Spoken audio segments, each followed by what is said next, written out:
샬롬, 류 선생의 구속사 천국열차. 유도순 목사님의 창세기 파노라마를 다 읽고 뒤에 있는 부분, 부록편을 읽는 낭독하는 시간입니다. 구속사적 설계 실제 제2편. 제목, 여호와가 너를 위하여 집을 세우리라. 말씀은 사무엘하 7장 1절부터 17절까지의 말씀입니다. 첫 번째, 문제 제기. 이상하게 들릴지는 모르겠습니다만 오늘 한국교회의 공통점은 너무 서두르고 조급하고 분주하다는 느낌입니다.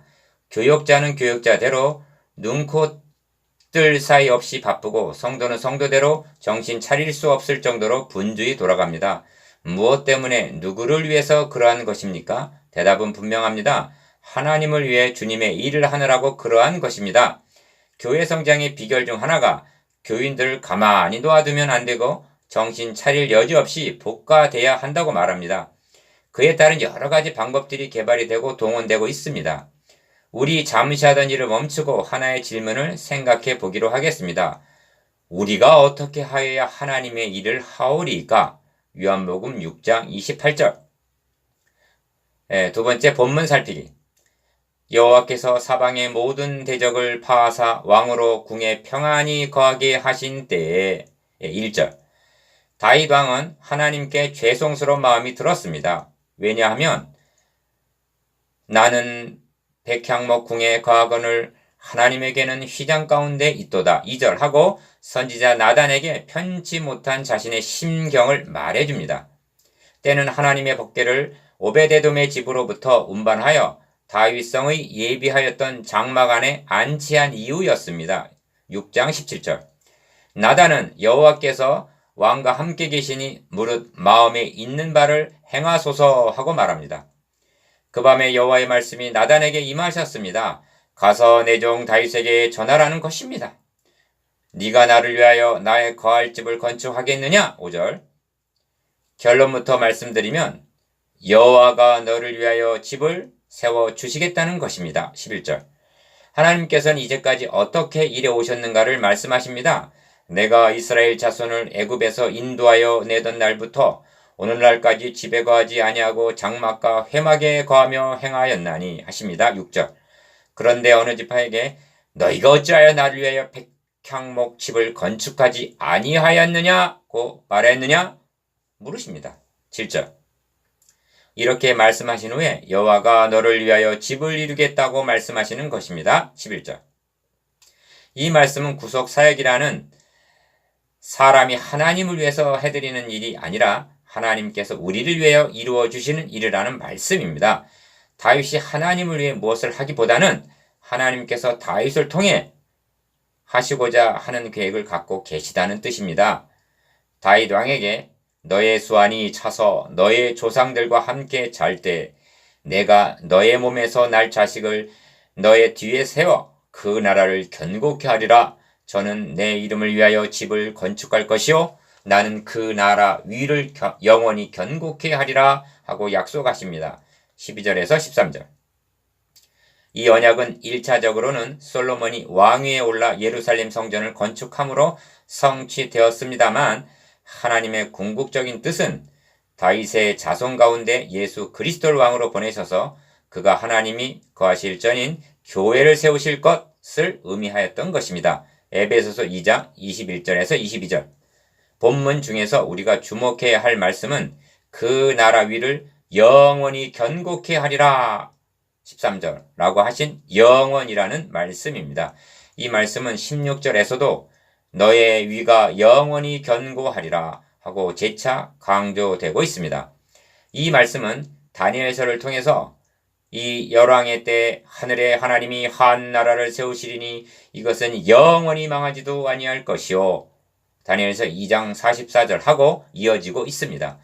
영원한 나라는 오직 예수 그리스도의 왕국뿐입니다. 사람이 하는 일에는 영원이란 없습니다. 이를 성취해 나가시기 위해서 다윗이나 솔로몬이 혹시 죄를 범하더라도 하나님께서 징계하실지언정 사울 왕을 패한 것처럼 왕위를 빼앗지는 않겠다고 약속하십니다. 14절에서 15절. 사람의 생각으로는 사울 왕이 범한 죄와 다윗 왕이나 솔로몬 왕이 범한 죄를 비교해 본다면 사울 왕의 범죄가 훨씬 가벼워 보이는 것이 사실입니다. 그럼에도 불구하고 어찌하여 다윗 왕조의 왕위는 폐하시지 않겠다고 약속하는 것입니까? 이를 깨닫기 위해서는 하나님의 구원 계획, 곧 구속사를 더듬어 보아야만 하는 것입니다. 사무엘상 16장 1절에 보면 하나님께서 이스라엘 왕으로 2세 아들 중에 한 왕을 예선에 놓으셨다고 말씀하십니다. 예선에 놓으신 왕이 누구이며 언제 예선에 놓으신 것인가? 사사기는 그때 이스라엘의 왕이 없었다 하고 끝나고 있고 21장 25절. 그 다음에 나오는 룻기는 오벳은 이새를 낳았고 이새는 다윗을 낳았더라 하고 끝맺고 있습니다. 룻기 4장 22절.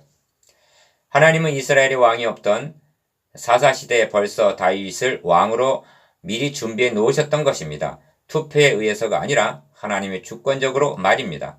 이렇게 택하신 왕은 폐하여질 수도 없고 폐하여져서도 안 되는 것입니다. 폐하여진다면 하나님의 구원 계획이 중단이 되기 때문입니다.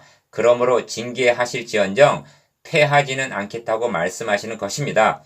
그런데 룻기서를 좀 더 살펴보면 다윗의 족보가 18절에서 베레스의 족보는 이러하니라 하고 베레스에서부터 시작되고 있다는 점입니다. 왜 그렇게 하고 있습니까? 베레스가 누구입니까? 12절에 보면 다말이 유다에게서 낳아준 베레스라고 말씀하고 있습니다. 이것은 무엇을 의미하는가 하면 다윗이라는 인물이 유다 지파의 자손임을 밝혀주기 위해서입니다. 그리고 창세기 49장 10절에 보면 홀이 유다를 떠나지 아니하며 치리자의 지팡이가 그 발 사이에서 떠나지 아니하시기를 실로가 오시기까지 미치리니 하고 유다 지파를 통해서 왕위가 이어져 나갈 것과 메시아도 유다 지파에서 나올 것을 예언해 주고 있는 것입니다. 또한 계시록 5장 5절에 보면 예수 그리스도를 유다 지파의 사자 다윗의 뿌리라고 부르고 있습니다. 그러므로 하나님께서 다윗에게 여호와께서 너를 위하여 집을 세워주시겠다는 계획은 벌써 창세기에서부터 시작하여 요한계시록에 가서 완성되는 실로 거대한 하나님의 주권적인 계획이었던 것입니다. 그러므로 이 구원 계획은 절대로 폐허질 수가 없는 것입니다. 그런데 사울 왕은 사무엘상 9장 1절에서 2절을 살펴보면 유다 지파가 아닌 베냐민 지파 사람임을 알 수가 있습니다. 사울은 하나님께서 미리 준비해 놓으신 왕이요 인간의 요구에 의해서 세워진 왕이 아니요 인간의 요구에 의해서 세워진 왕이었기 때문에 사무엘상 8장 4절에서 5절 폐위되었던 것입니다. 놀라운 것은 다윗에게 너의 위를 영원히 경고케 하리라 하고 언약하신 바가 하나님께서 그 조상 다윗의 위를 저에게 주시리니 영원히 야곱의 집에 왕노릇 하실 것이요 누가복음 1장 32절에서 33절 하고 예수 그리스도에게서 성취되고 있다는 사실입니다. 이 계시는 선지자들을 통해서도 미리 말씀하신 바입니다. 이사야 11장 1절에 이새의 줄기에서 한 싹이 나며 그 뿌리에서 한 가지가 나서 결실할 것이요 하고 예언하고 있어서 이는 이새의 아들 중에서 한 왕을 미리 준비하여 놓으셨다는 말씀 사무엘상 16장 1절과 일치하고 있는 것입니다. 이와 같은 구속의 경륜을 깨닫는다는 것은 복된 일입니다. 하나님께서 다윗에게 여호와가 너를 위하여 집을 이루고 사무엘하 7장 11절라고 하신 말씀은 이상 말씀드린 바 하나님의 위대한 구원 계획을 주권적으로 성취해 나가시겠다는 말씀이었던 것입니다. 다윗 왕이 이 모든 말씀을 전해 듣고 깨닫게 되었을 때 다윗 왕이 여호와 앞에 들어가 앉아서 가로되 주 여호와여 나는 누구오며 내 집은 무엇이고 한데 나로 이에 이르게 하셨나이까 18절 하며 감격해 하면서 기도를 드립니다. 그가 하나님 외에 성전을 건축하겠다고 마음을 먹었을 때에는 어디에 앉아 있었는지 아십니까? 왕으로 궁에 평안히 거하게 하신 때, 즉 왕궁에 앉아 있을 때였습니다. 그러면서 내가 하나님을 위하여 이러이러한 일들을 하겠다고 말했습니다. 그러나 이제 하나님의 은혜의 언약을 깨닫게 되었을 때 보좌에서 내려와 하나님의 주권 앞에 겸손히 무릎을 꿇고 주 여호와여 나는 누구며 내 집은 무엇이관데 나로 이에 이르게 하셨나이까 하고 여호와 경외하기를 배우게 된 것입니다. 만군의 여호와 이스라엘의 하나님이여 주의 종에게 알게 하여 이르시기를 내가 너를 위하여 집을 세우리라 하신 고로 주의 종이 이 기도로 구할 마음이 생겼나이다 하고 찬양합니다. 27절 주 여호와여 오직 주는 하나님이시며 말씀이 참되시니이다. 28절 하고 언약하실 뿐만 아니라 반드시 지켜주실 것도 확신하고 있는 것입니다. 세 번째 적용. 형제자매 여러분, 내가 하나님을 위하여 무엇을 하겠다고 달려나가기 전에 하나님께서 나를 위하여 행해주신 일들이 무엇인지 알아야 할 만큼 알고 있습니까? 그 넓이와 길이와 높이와 깊이가 어떠함을 깨달아 하나님의 모든 충만한 것으로 충만해지는 것이 먼저입니다. 에베소서 3장 19절 그것들을 먼저 믿음으로 받아 누리십시오. 당신 속에 있는 하나님의 성전을 누가 세워주셨으며 그 계획을 언제부터 갖고 계셨으며 그 속에 누가 거하고 계시는지 분명히 아시겠습니까?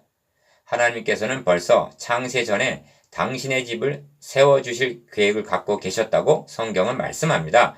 지금도 그 집은 계속